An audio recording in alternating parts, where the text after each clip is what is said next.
네, 여러분 안녕하세요. 오늘은 5월 14일 목요일 수업을 시작해 보도록 하겠습니다. 우리 지난주에 선생님이 코르니우 영감의 비밀을 읽고 학습 활동을 하는 것까지를 과제로 내줬어요. 산업혁명도 찾아보고. 그래서 오늘은 선생님이랑 코르니우 영감의 비밀의 작가에 대한 거, 그 다음에 시대에 대한 거, 그리고 여러분들이 과제로 했던 교과서 학습 활동, 이렇게 세 가지를 공부를 하는 것으로 하도록 하겠습니다. 자, 그러면 먼저 이 그림을 한번 볼게요. 이거 우리 이성부의 시 봄 할 때도 했었고 한용운의 시 사랑하는 까닭 할 때도 했었어요. 우리 코르니우 영감의 비밀 할 때에도 요거를 4가지의 버전으로 같이 공부를 하면 좋을 것 같아요. 이제 여러분들이 선생님이랑 같이 문학을 공부하지 않더라도 만약에 뭐 여러분들이 내년에 고등학교를 가서라도 또 이렇게 시나 소설을 배울 때가 되면 이때의 기억을 좀 떠올리면 좋을 것 같아요. 그래서 작품 자체의 내적 특징을 중심으로도 해석하고 독자가 받은 영향, 여러분 또는 친구들이 받은 영향을 중심으로 해석하기도 하고 작품과 작가의 관계를 중심으로 해석하기도 하고 작품에 반영된 시대적 상황을 중심으로 해석하기도 하고 이렇게 4가지의 버전으로 다 공부를 하다 보면 여러분들이 직접 선생님이랑 같이 배우지 않은 시나 소설이 나올 때도 되게 풍요롭게 그 문학 작품을 받아들일 수 있게 되거든요. 그래서 여러분들이 이렇게 좀 해보는 걸 습관화했으면 좋겠다라는 생각을 해봤습니다. 자, 그러면 우리는 지난 시간에 선생님이랑 작품 자체의 내적 특징을 받고 소설을 읽으면서 그 다음에 과제로 여러분들이 받은 영향에 대한 걸 선생님이 물어봤었어요. 자, 그러면 이건 지금 공유할 수 없기 때문에 이번 시간에는 작가와 시대를 한번 보도록 하겠습니다. 자, 그럼 먼저 작가와 이 소설의 관계부터 볼게요.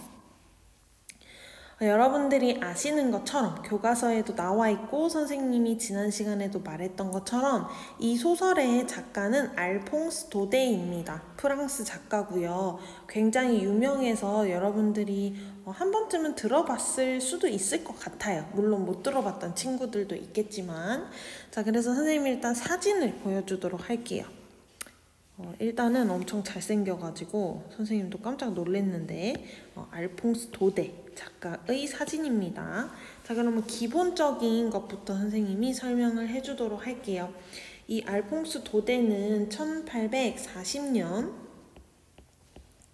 5월 13일 날 태어나셨어요. 되게 오래됐죠. 근데 선생님이 수업 준비하다 보니까 되게 재밌었던 게 5월 13일이 생일이었대요. 오늘은 5월 14일이잖아요. 어제가 생일이었네요.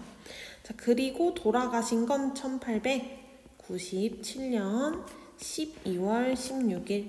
엄청 오래 살지는 않았어요. 요렇게 살아 있었고 그 다음에 이제 이 사람은 1840년대니까 19세기 후반 프랑스의 소설가였습니다. 이름도 알퐁스 도데, 프랑스 같죠?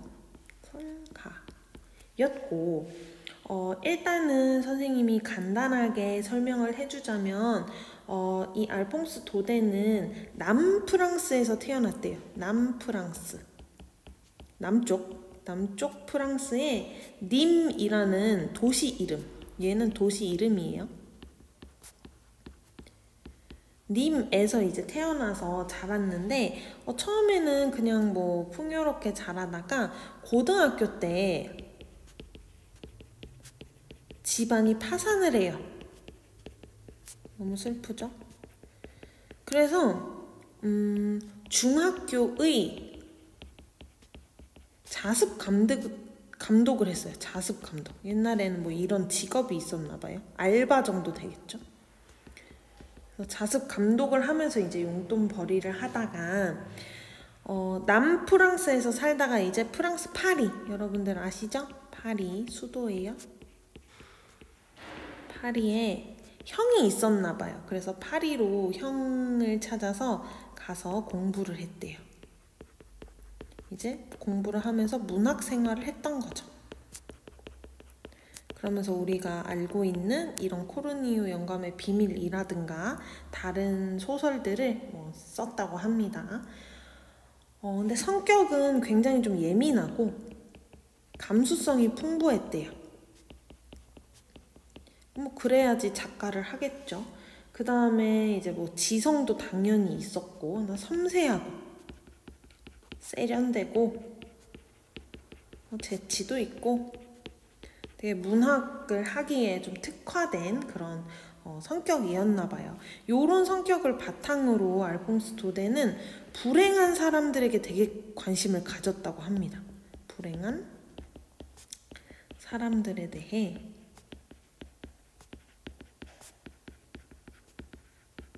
관심과 애착을 가졌대요. 좀 요런 것들이 눈에 띄었나 봐요. 이래서 문학을 했었고, 일단 우리가 아는 소설은 여러분들이 아는 건 뭐가 있을지 모르겠는데, 일단 선생님이 아는 소설로는 알퐁스 도데의 유명한 소설 중에 별 들어보셨는지 모르겠어요. 그 다음에 요거는 여러분들이 더 잘 알 수 있는데 마지막 수업, 요런 엄청 유명한 소설들이 있는데 여러분들이 나중에 시간이 되시면 한번 읽어보면 좋을 것 같아요. 이런 소설들을. 왜냐면 유명하니까. 근데 우리가 중학교, 고등학교에서 국어 수업을 들을 때 선생님이 약간 안타까운 건 우리가 한국 문학은 그래도 되게 많이 접할 수 있는데 세계 문학을 접하는 기회가 되게 적어요. 그래서 이 알퐁스 도데의 소설도 지금 우리 교과서에 메인으로 나와 있는 게 아니라 적용학습에 있었잖아요. 그것처럼 우리 한국에서의 국어 수업은 좀 한국 문학에 치중이 되어 있으니까 여러분들이 그것도 좋지만 시간이 되면 도서관이나 이런 데서 세계 문학을 좀 읽어보면 많은 도움이 될 겁니다. 물론 우리가 그 나라의 언어로 받아들이는 게 제일 좋죠. 왜냐면 이 지금 알퐁스 도데도 되게 예민하고 감성 있고 섬세하고 세련되고 재치 있고 이런 걸 이제 자신만의 언어로 표현했을 텐데 이제 우리가 그걸 번역을 해서 받아들일 수밖에 없으니까 좀 아쉬움이 있지만 그래도 안 읽는 것보다 훨씬 좋으니까 여러분들이 이제 기회가 되면 세계 문학에도 좀 관심을 가져줬으면 좋겠어요. 그랬으면 좋겠다 하는 것이 선생님의 작은 바람이고, 우리 학교 도서관에도 알퐁스 도데의 전집 이런 것들 있거든요. 그러니까 여러분들이 개학하면 학교에 와서 또 책을 좀 대여해서 갈 수 있도록 하고, 우리 지금도 도서실은 개방되어 있거든요. 그래서 여러분들이 담임선생님한테 요청을 하면 이렇게 시간 겹치지 않게 해서 학교에 잠깐 와서 책만 빌려갈 수 있도록 얼마든지 할 수 있으니까 만약에 도서관을 이용하고 싶다면 담임선생님한테 연락을 하시면 좋을 것 같습니다. 자, 그러면 작가는 요만큼 정도로 우리가 간단하게 정리를 하도록 하고, 작가를 했던 이유 뭔지 아시죠? 이 소설을 더 풍요롭게 받아들이기 위해서. 그러니까 우리는 알퐁스 도데가 이런 삶을 살았고 남쪽 프랑스에 있었고 이런 성격이다. 그리고 불행한 사람들에게 관심이 많았다. 뭔가 소외된 계층에게 관심이 많았다. 라는 것을 우리가 이제 알게 되었으니까 요걸 알고 이 코르니유 영감의 비밀을 보면 코르니유 영감은 이 프랑스의 그 프로방스 마을이잖아요. 그러니까 요걸 배경으로 하고 있고 이런 코르니유 영감 같은 사람에게 이 알퐁스 도데가 관심을 가졌다. 우리는 코르니유 영감을 되게 연민의 눈빛으로 보고 있구나. 작가가 되게 싫어하는 게 아니라 이런 좀 소외되고 이런 사람들에게도 관심을 가졌구나 라는 것을 우리가 알면 더 이 소설을 풍요롭게 이해할 수 있겠죠. 자, 그러면 작가는 여기까지 하도록 하고 요번에는 시대에 대해서 선생님이 살펴보도록 하겠습니다.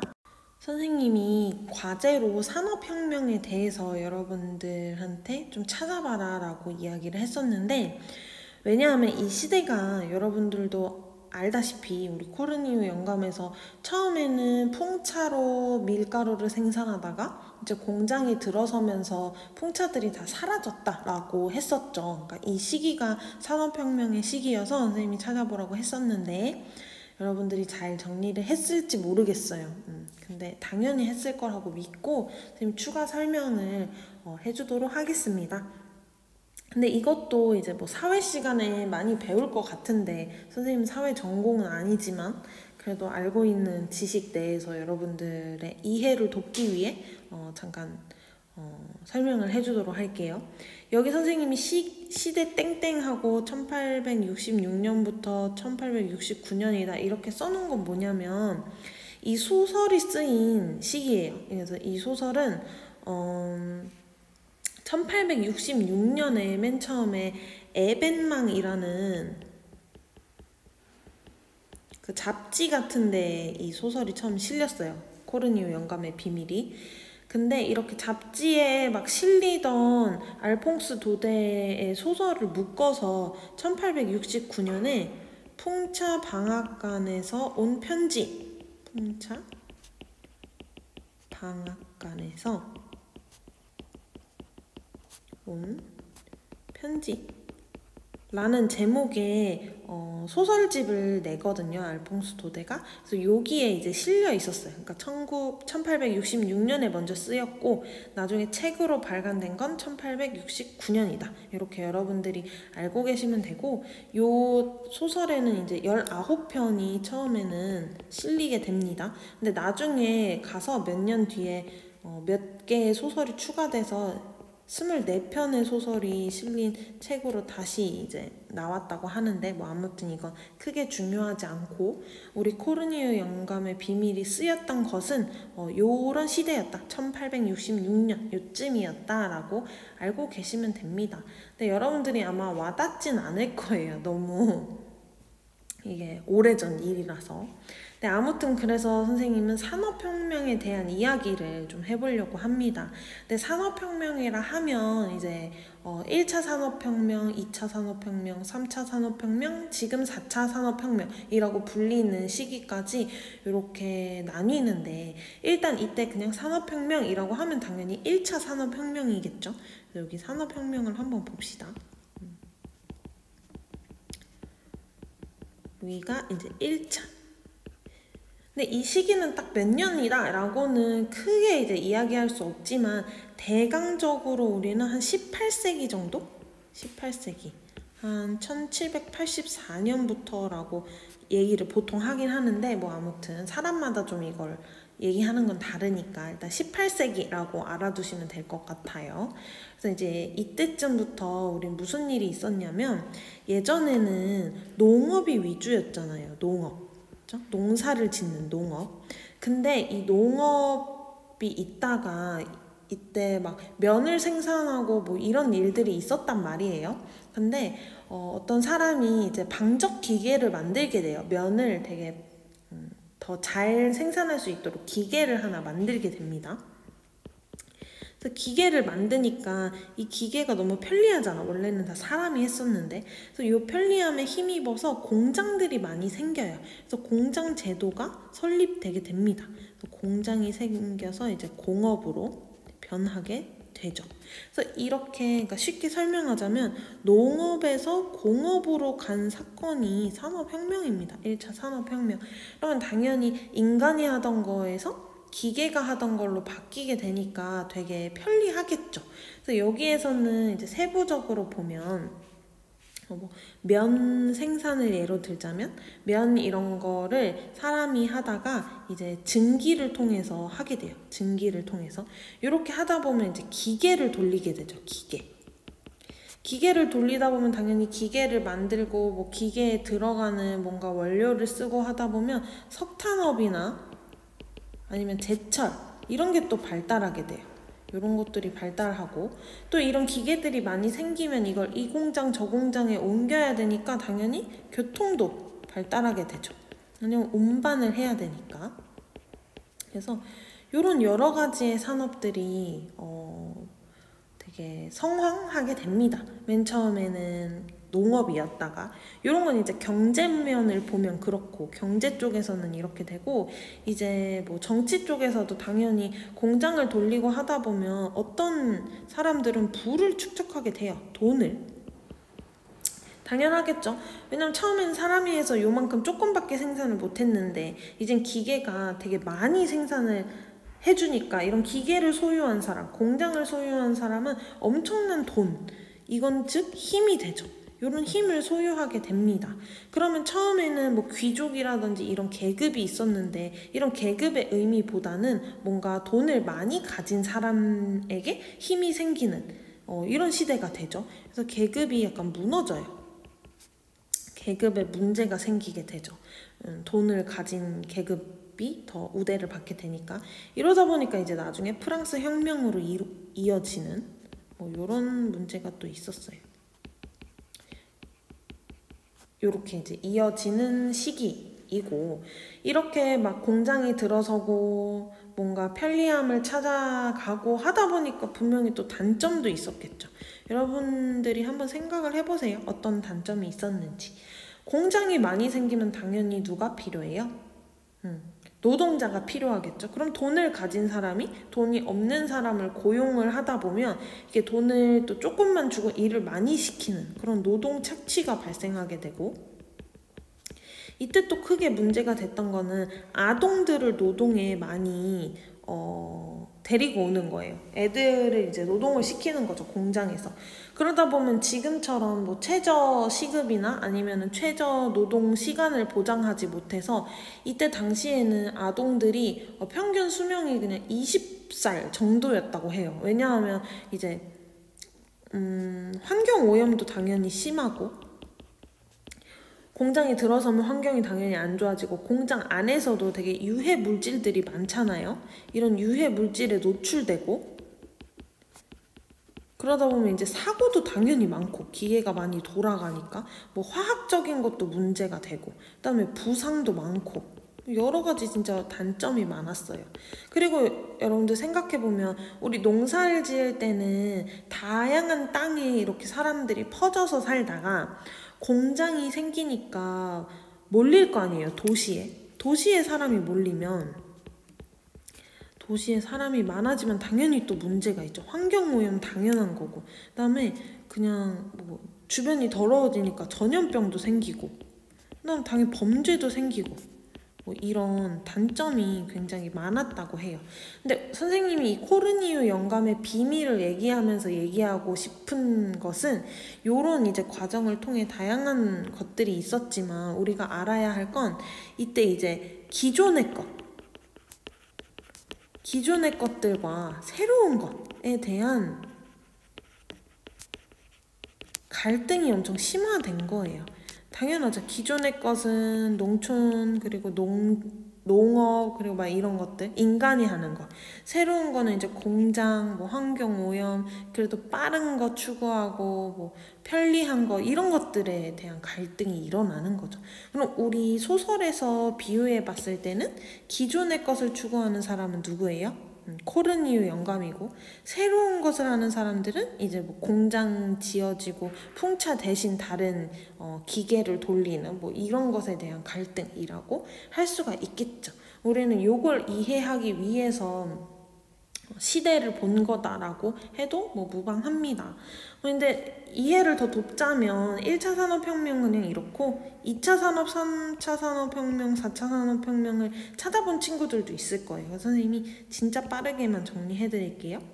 2차 산업혁명은 우리가 20세기 전후라고 이야기하는데 한 1800년 후반 1870년 막 이런 때부터 시작해서 1900년대를 또 의미를 하고 이때는 경공업에서 이거 뭐 달달 외울 필요 없습니다.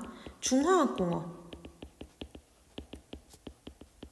여러분들이 잘 이해가 안 되겠지만 이게 뭐 전기나 석유 뭐 이런 것들이 중요해지는 시기를 뜻하고 이제 3차는 우리는 1차만 중요했으니까 간단하게 할게요.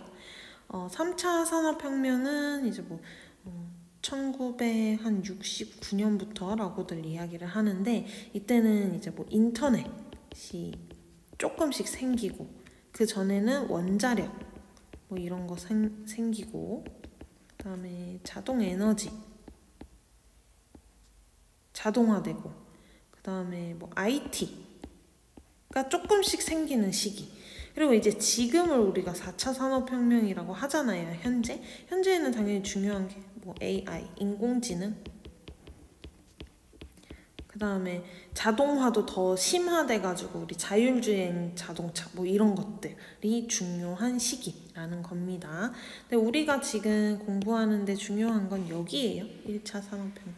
요게 이제 코르니우 영감의 비밀과 관련이 있으니까 뭔가 공장이 많이 들어서던 시대라는 걸 아시면 됩니다. 왜냐면 우리가 배워야 하는 게 여기잖아요. 1866년에서 69년 여기 때 소설이 쓰였는데, 이때는 요 1차 산업혁명이 진행되는 중이었겠죠. 2차 산업혁명보다 전.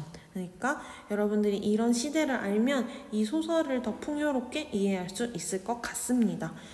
그래서 여러분들이 찾아본 거랑 선생님이 설명한 거랑 한번 비교해 보시고, 여러분들이 공책에다가 이제 빠진 부분 또는 내가 찾아보지 못했던 부분을 정리를 해주시면 좋을 것 같아요. 자, 그러면 우리는 지난 시간 과제였던 교과서 26쪽, 27쪽의 학습 활동을 지금부터 선생님이랑 함께 다시 해보도록 합시다. 26쪽의 1번 학습 활동부터 같이 해보도록 합시다. 비베트와 마마이의 큰 아들이 확인한 코르니유 영감의 방앗간은 어떤 모습이었는지 써보세요. 첫 번째, 밀가루 부대는커녕 밀알 한 톨도 보이지 않았고, 그 다음에 뭐 거미줄이 쳐져 있었고, 여러분들이 찾아보면 다 나와요. 뭐 벽이나 구석에. 그 다음에 뭐 먼지, 풍차 위에는, 풍차 방아 위에는 먼지만 있었고, 먼지만 쌓여 있음.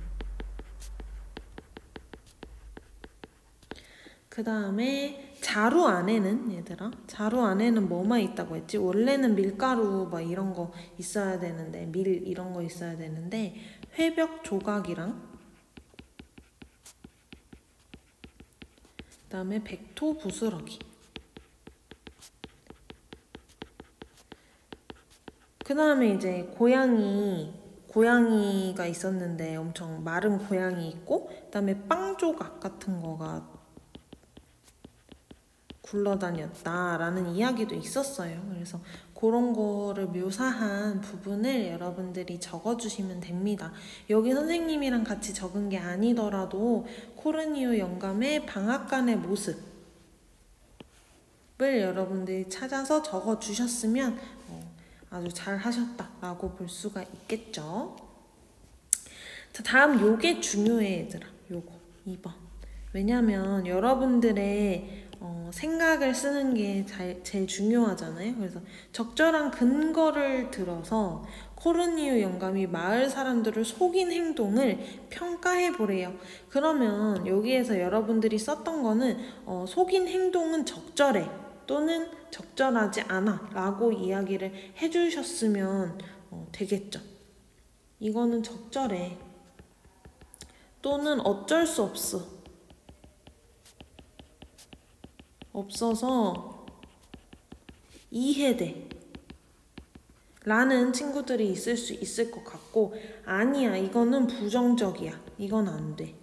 왜냐면 사람들을 속였잖아. 시대에 적응하지 못했어.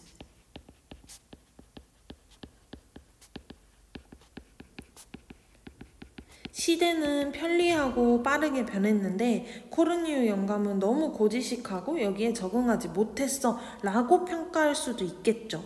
여러분들이 이렇게 두 가지로 나눠서 하는 거 모두 의미가 있는데 중요한 건 적절한 근거를 들어줘야 된다는 거예요. 만약에 나 어쩔 수 없어서 이해돼, 왜 이렇게 한 사람은 뭐 같이 있어, 옛날 것도 괜찮아, 옛날 것도 뭐 너무 옛날 것만 뭐라고 하면 안 돼, 그 다음에 뭐 코르니유 영감 덕분에 전통이 지켜졌어, 뭐 이렇게 해도 되겠죠. 뭐 기타 등등 여러분들이 근거를 드시면 되고, 만약에 아니야 이거 부정적이야 시대에 적응하지 못했어 라고 이야기를 하려면 뭔가 세월의 흐름은 어쩔 수 없어. 흐름은 어쩔 수 없고 뭐 당연히 변화하는 현실을 너무 인식하지 못했어 라고 해도 되겠죠. 선생님 이런 거 여러분들이 뭐라고 썼을지 진짜 궁금한데 선생님한테 좀 보내주세요. 나 잘한 거 같으면 같이 한번 보게. 그 다음에 이거 중요한 거네요. 적절한 근거를 들어서 이 소설을 해석해 볼 건데요. 요거 1번 하든 2번 하든 3번 하든 4번 하든 상관없어요. 여러분들이 원하시는 대로 하시면 돼요. 뭐 내적 특징 하든가 아니면 작가 하든가 시대 하든가 뭐 영향 하든가 상관없습니다. 여러분들이 원하는 거를 찾아서 하면 되는데 요것도 선생님이 지금 여러분들이랑 소통을 할 수 없으니까 우리 교과서에 있는 거를 한번 봐볼게요.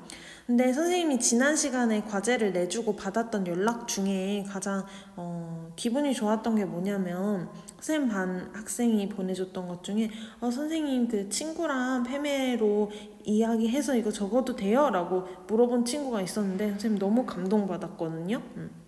여러분들 이렇게 적극적으로 해주시면 정말 감사합니다. 일단은 지금 그렇게 할 수 없으니까 여기 선생님이랑 같이 볼게요. 교과서를.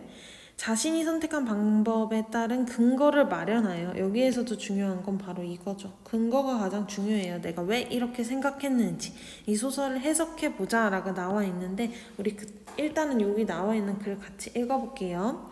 알퐁스 도데는 선생님이 방금 전에도 설명했듯이 그의 고향인 남프랑스, 도시 이름은 님이라고 했었죠. 프로방스 지방을 배경으로 많은 작품을 썼다. 특히 그는 프로방스 주민들의 순수하고 인간적인 면모를 정겨운 풍경과 함께 마치 한 폭의 수채화처럼 아름답게 묘사하였다고 한다.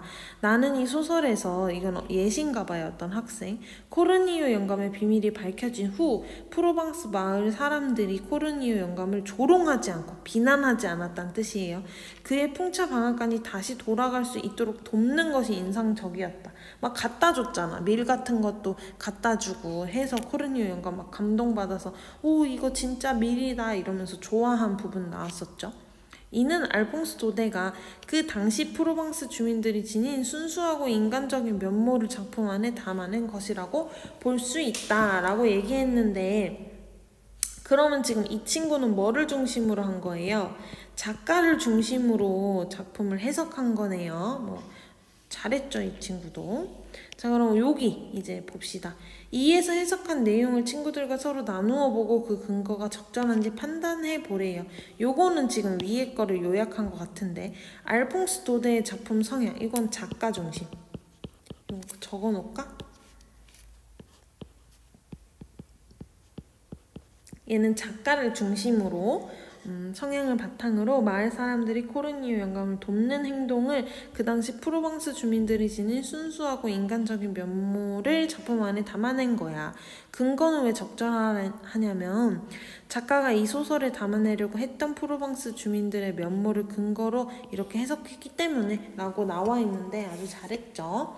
자, 그러면 여기에 이제 친구의 해석과 근거를 적어야 되는데 적을 수 없으니까 여러분 스스로 자신의 해석과 근거를 좀 적어주세요. 아니면 친구 거 물어봐서 적었으면 너무 잘했고, 여기 이제 나와 있는 거 보면 이제 뭐 산업혁명 중심으로 하는 거 또 할 수 있겠죠. 한번 해봅시다. 산업혁명을 중심으로 하면은 뭔가 코르니유 영감은 아까 했던 것처럼 기존 유지고, 마을 사람들은 새로운 것을 추구하는 사람들. 뭐 이래서 기타 등등 어쩌고저쩌고 해서 코르니유도 같이 있다. 뭐 전통 지키는 일도 같이 있다. 요런 걸 좀 전달하는 소설 같아 라고 해석할 수도 있겠죠. 왜냐면 이거는 근거 뭐로 드는 거야? 시대. 이 시대가 그랬기 때문에 코르니유 영감의 행동을 타당하게, 코르니유 타당해라고 평가를 할 수도 있겠죠. 이건 자유롭게 여러분들이 한번 해보세요. 그럼 요거는 이제 산업혁명을 중심으로 했으니까 시대를 중심으로 작품을 바라본 거겠죠. 자, 그럼 또 넘어가 봅시다.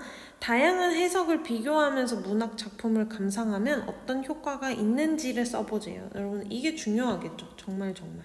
왜냐면 우리가 왜 지금까지 이성부의 봄, 한용운의 사랑하는 까닭, 알퐁스 도데의 코르니유 영감의 비밀까지 문학작품을 하면서 왜 이렇게 다양한 해석, 그리고 그 근거를 강조했는지를 한번 정리해 봅시다.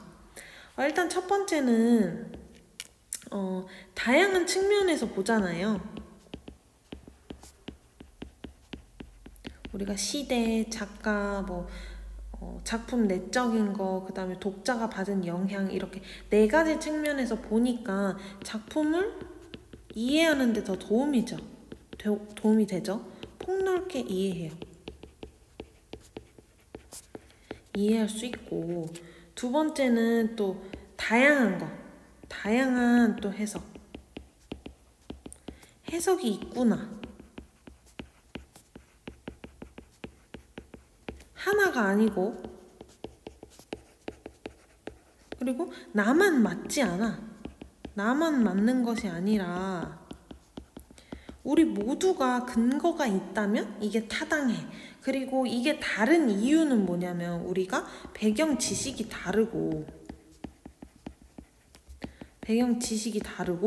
그 다음에 지식도 다르고 지식 수준도 다르고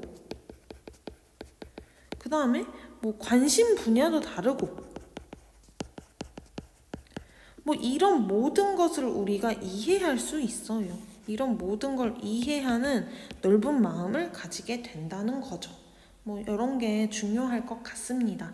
자, 그러면 여러분들이랑 함께 학습 활동을 살펴봤었고, 이제는 선생님이 다음 교시에는 무엇을 할지에 대해서 설명을 해주도록 하겠습니다. 3교시에는 일단 공책 정리를 하셔야죠. 오늘의 공책 정리 내용은 일단 1번 알퐁스 도데 작가 정리, 2번 시대 산업혁명 정리하고 오늘 수업에 대해서도 오늘 수업 나는 얼마나 집중했는지 느낀 점도 당연히 오늘 수업은 어땠다 얘기해 주시고 나의 집중도 자기 자신을 반성하자. 너무 열심히 했다. 또는 나 오늘 조금 부족했다. 라는 거 반성하고 기타 등등 질문이라든지 여러분들이 오늘 수업에서 생각했던 내용들을 쭉 공책에다가 정리해 주시면 됩니다. 두 번째로는 이제 교과서 학습 활동을 했잖아요. 그래서 학습 활동을 못한 거 채우기. 시간이 좀 부족했으면 3교시 때 마저 채워주세요. 이제 그 다음에 할 게 있는데 세 번째가 중요한 건데요. 여러분들 오늘은 몇 월 며칠인가요? 5월 14일이죠. 그러면 내일은요? 내일은 5월 15일입니다. 내일은 무슨 날이죠? 네, 맞아요. 내일은 스승의 날입니다. 여러분들이 지난주에는 어버이날이 있었고 이번 주에는 스승의 날이 있는데 내일은 스승의 날을 맞아서 선생님이 여러분들이 학교에 나왔으면 편지 쓰기도 같이 하고 담임 선생님한테 어쩌고도 하고 이런 즐거운 일들이 있었겠지만 만날 수가 없으니까 원래는 편지 쓰기를 시키고 싶었는데 또 할 수 없고 강제로 할 수 없고 여러분들이 편지지도 없고 하니까 오늘 우리 그거 하는 게 어때요? 우리 딱 한 명 더 많아도 되지만 최소 한 명 선생님한테 여러분들이 연락을 좀 해주세요. 선생님들 지금 원격 수업 준비하고 또 담임 선생님들 같은 경우에는 여러분들이 잘하고 있는지 출석 체크하고 건강도 체크하고 이러느라 그래도 힘드시니까 우리 스승의 날을 맞아서 여러분들이 작은 기쁨을 드리면 어떨까 해요. 그래서 강제는 아니지만 그래도 카톡이라도 문자라도 정말 난 이 선생님한테 너무 감사하다 하면 영상 편지. 어때요 여러분? 너무 부끄러울까요? 이거 강제는 아니니까요. 선생님이 뭐 이야기를 하자면 선생님도 방금 전에 선생님이 예전에 담임을 했었던 몇 년 전에 담임을 했었던 이제 고등학교 선배 여러분들의 선배한테 카톡을 하나 받았어요. 이렇게 보여드릴게요. 초상권이 있어서 얼굴은 지웠지만 선생님 안녕하세요. 이번에 이 오빠는 숭실고등학교거든요. 그래서 가정의 달을 맞아 은사님께 영상 편지를 전달하는 행사가 있어서 이렇게 연락을 드렸다고 간단하게 해서 영상 편지를 보내줬는데 너무 감동스럽더라고요. 너무 고맙고 힘이 나서 여러분들도 여러분이 뭐 존경하는 좋아하는 선생님에게 이런 감사의 인사를 하면 좋을 것 같아요. 그래서 나 영상편지 너무 부끄러우면 그냥 간단한 카톡이라도 간단한 문자라도 보내주시면 좋을 것 같습니다. 그래서 뭐 여러분들 담임 선생님이라든가 뭐 작년 담임 선생님이라든가 아니면 뭐 1학년 때 선생님이어도 되고 아니면 교과 선생님이어도 되고 아니면 내가 너무너무 평소에 고마웠던 뭐 초등학교 선생님이어도 되고 뭐 다양한 선생님들에게 기쁨을 주는 시간을 감사를 드리는 시간을 가졌으면 좋겠습니다. 또 국어에서 이런 거 해야지 또 어디서 하겠어요? 그러니까 여러분들이 좀 챙겨주시면 좋을 것 같고 그 다음에 이제 우리 다음 시간 설명을 좀 할게요. 다음 시간에는 왜 이래? 다음 시간에는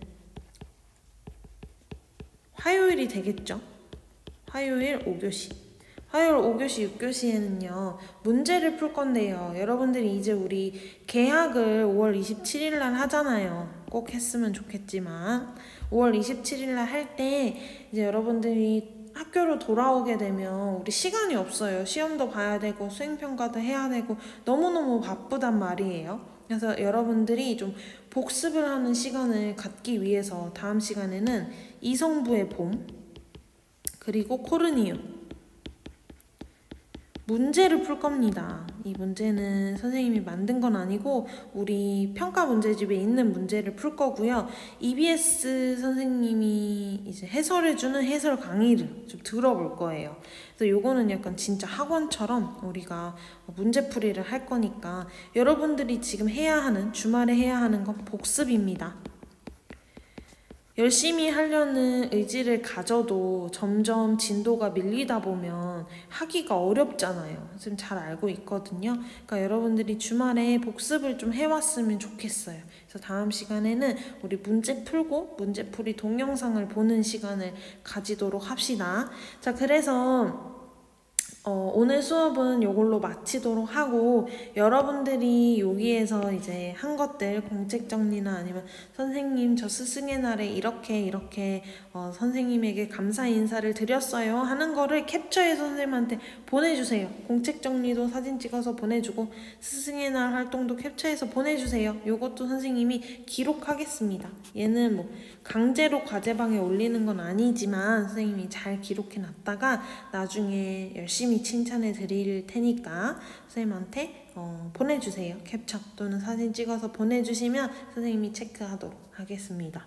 자, 그러면 오늘 수업도 고생 많으셨고요. 이제 3교시로 넘어가셔서 여러분들이 활동을 잘 해주시면 됩니다. 건강 잘 챙기시고 우리는 다음 주 화요일 날 뵙도록 하겠습니다. 고생 많으셨습니다.